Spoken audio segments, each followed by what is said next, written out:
क्या है वो। तो ये यूनिट 2 का चैप्टर है। यूनिट 2 में हमारे पास आ रहा है टाइम ऑफ सप्लाई। तो अभी तक हमने यूनिट 1 में क्या देखा कि सप्लाई क्या है। बहुत सारे सप्लाईज देखे हमने, करेक्ट। अब हमको देखना है टाइम क्या है सप्लाई का। ओके, चलो ध्यान से। द लायबिलिटी टू पे GST on a goods or services arise at the time of supply of goods or services। तो आपको जीएसटी की लायबिलिटी कब अराइज होगी?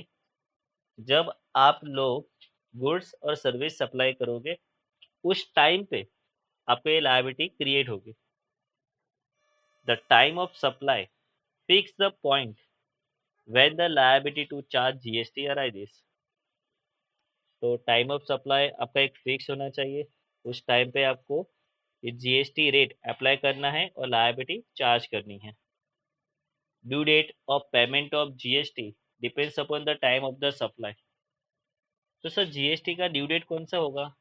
डिपेंड करता है तूने कौन सा डेट पे सप्लाई किया है, तूने कौन से टाइम पे सप्लाई किया है। GST pertaining to supply of current month should be normally paid on the monthly basis by 20th day of the succeeding month। Underline the word। तो सिंपल, अभी अप्रैल मंथ चल रहा है, मैं अप्रैल मंथ में जो भी गुड्स सेल कर रहा हूँ, जिसका टैक्स नॉर्मली नेक्स्ट मंथ में, दैट मीन्स मई मंथ में 20th तारीख को देना है। कौन सी तारीख को देना है? 20th डे पे। तो ये याद रखना। Okay, section 12 and section 13 provide the parameters to find out the time of supply of goods or services। to understand the concept, उससे पहले आप भर सकते हो ना। देखो, आप लोग को, आप लोग, यस 20th आपका लास्ट डेट है, उससे पहले भी आप पे कर सकते हो।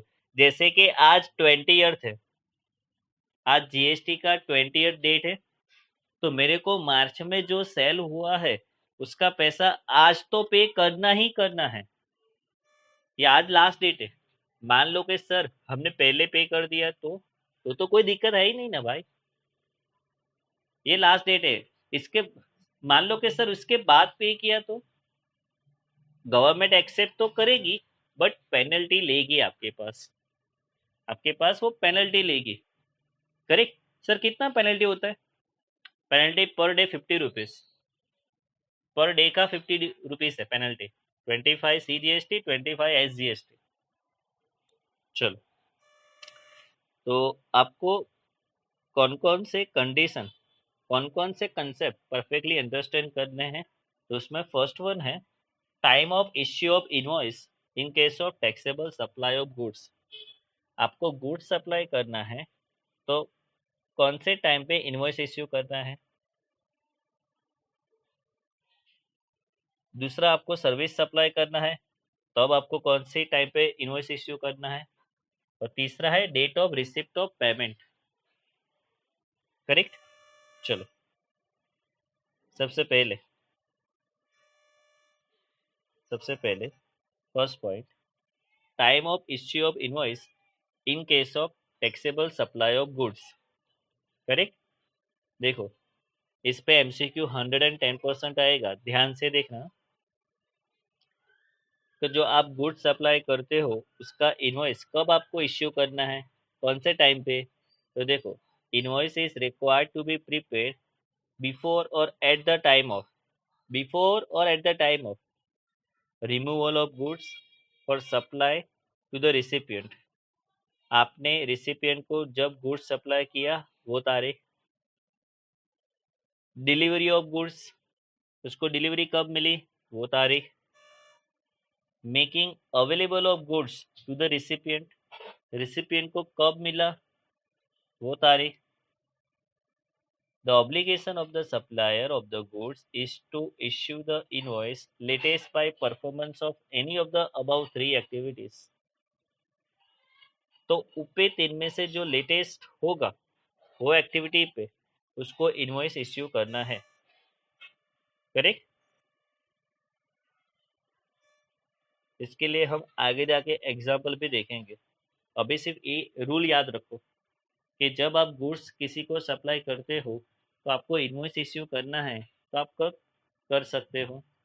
तो आपको देखना है कि आपने कब गुड्स रिमूव किया, उसको कब डिलीवरी कब हुई, या रिसिपिएंट को गुड्स अवेलेबल कब हुआ। इसमें से जो लेटेस्ट परफॉर्मेंस है उसके हिसाब से आपको इनवॉइस इश्यू करना है। चलो दूसरा पॉइंट है time of issue of invoice in case of taxable supply of services. देखो यहाँ पे प्रिंटिंग मिस्टेक है, सप्लाई ऑफ सर्विस आना चाहिए सेकंड पॉइंट। तो जिस डेट पे आप सर्विस सप्लाई करते हो वहां से 30 डेज में इनवॉइस इश्यू करना है। याद रखना फॉर एमसीक्यू पर्पस। आप किसी को भी सर्विस देते हो तो जब सर्विस दिया उस तारीख से 30 डेज में आपको इनवॉइस इश्यू करना है। तीसरा, date of receipt of payment. Generally the date of receipt of payment is the date on which payment is entered in the books of account। कि आपने जिस डेट पे पेमेंट एंटर किया है बुक्स ऑफ अकाउंट्स में of the supplier, और the date on which the payment is credited to his bank account. तो supplier के बुक्स ऑफ अकाउंट में कौन सी डेट पे पेमेंट एंटर हुआ है और उनके बैंक अकाउंट में कौन सी डेट पे पेमेंट क्रेडिट हुआ है, वो whichever is early, whichever is early. ये 3 पॉइंट है जो आपको याद रखने हैं यहाँ पे।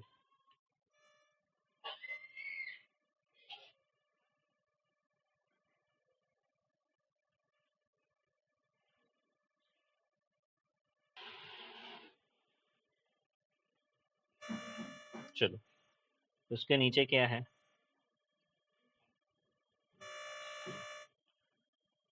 Rules for determination of time of supply of goods. Transaction for supply of goods can be classified into the following two categories for determining the time of supply. The first one is time of supply of goods when GST is payable under forward charge mechanism। और दूसरा यही sentence है but RCM शब्द लिखा है, reverse charge mechanism. Forward charge और reverse charge क्या होता है? फॉरवर्ड चार्ज में पैसा कौन देगा? जीएसटी का सप्लायर। और रिवर्स चार्ज में जीएसटी का पैसा कौन देगा? रिसिपिएंट। ये याद रखना दोनों के बीच में डिफरेंस क्या है। ओके, तो सबसे पहले फॉरवर्ड चार्ज की बात करते हैं। The time of supply of goods when GST is payable under forward charge mechanism on or after 15 November 2017। Time of supply in case of supply of goods when GST is payable under forward charge mechanism is, देखो board line पे लिखा है, date of issue of an invoice by the supplier. Supplier ने जिस दिन पे invoice issue किया है वो है time of supply of goods. और the last date on which the supplier is required to issue invoice. और लास्ट डेट पे जो सप्लायर इनवॉइस इश्यू करता है वो डेट। जनरली तो क्या करते हैं, हम जब गुड्स सेल करते हैं ना तभी हम इनवॉइस बना ही देते हैं, करेक्ट। फॉरवर्ड चार्ज में हम बाकी नहीं रखते। या तो सबसे लास्ट में, लास्ट क्या होता है, बहुत सारा बिजनेस होता है तो हम क्या करते हैं, जो हमारे बड़े कस्टमर है उनको 15 दिन का बिलिंग करते हैं, या तो पूरे मंथ का सिर्फ एक बार लास्ट डेट पे बिलिंग करते हैं, करेक्ट। ये एक पॉइंट था। तो याद क्या रखना है फर्स्ट पॉइंट में, date of issue of an invoice by the supplier. Second point, time of supply of goods when GST is payable under RCM. आपने आरसीएम थ्रू गुड्स दिया है तो जीएसटी में टाइम ऑफ सप्लाई क्या माना जाएगा? In some cases GST is payable by the recipient. देखो आया ना वर्ड, जीएसटी कौन पे करने वाला है? रिसिपिएंट पे करने वाला है of the goods under RCM. In such a cases time of supply of goods will be determined on the basis of the following criteria. First, the date of the receipt goods, तो goods कब मिला है वो डेट। Second, the date of payment as enter in the books of accounts of the recipient, recipient के books में payment की date कब एंटर हुई है वो। तीसरा, the date immediately following 30 days from the date of issue of invoice, और invoice issue किया है सप्लायर ने उससे 30 दिन। और क्राइटेरिया 1, 2 और 3 में विच एवर इज अर्लियर होगा वो उसका आंसर है। विच एवर इज अर्लियर वो उसका आंसर है। करेक्ट। तो अब उसका एग्जाम्पल देखते हैं। उसके नीचे एग्जाम्पल दिया है, ऊपर रूल है नीचे एग्जाम्पल है, ध्यान से देखना रह न जाए। The following data is noted from the records of X limited, supplier of goods and Y limited. देखो, फर्स्ट है date of supply of goods by X limited to agent of Y limited, November 10, 2018। तो X ने supply किया है, Y को receive हुआ है, कब हुआ है 10 नवंबर 2018। तो सबसे पहला एजेंट Y को एक कौन सी डेट पे गुड्स रिसिप्ट हुआ, 10 नवंबर। देखो क्राइटेरिया 1 में लिखा है 10 नवंबर 2018। Now the second criteria, second criteria में हमको क्या देखना है कि रिसिपिएंट ने कौन सी डेट में पेमेंट एंटर किया है। तो वो है आपके फोर्थ नंबर की इंफॉर्मेशन कि date of payment by Y limited December 20, 2018। देखो क्राइटेरिया 2 में लिखा है डेट। और तीसरे में हमको क्या देखना है, आपने जो डेट पे इनवॉइस इश्यू किया है वहां से 30 दिन। तो इसके लिए आपको थर्ड इंफॉर्मेशन देखना है कि आपने 5 अक्टूबर को ये इनवॉइस इश्यू किया था। करेक्ट। वहां से 30 दिन। करेक्ट। तो आपकी डेट आएगी 5 नवंबर 2018। करेक्ट।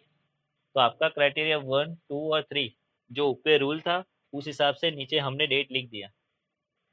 अब आपको ये सोचना है विच एवर इज अर्ली है, तीन में से सबसे पहला कौन है।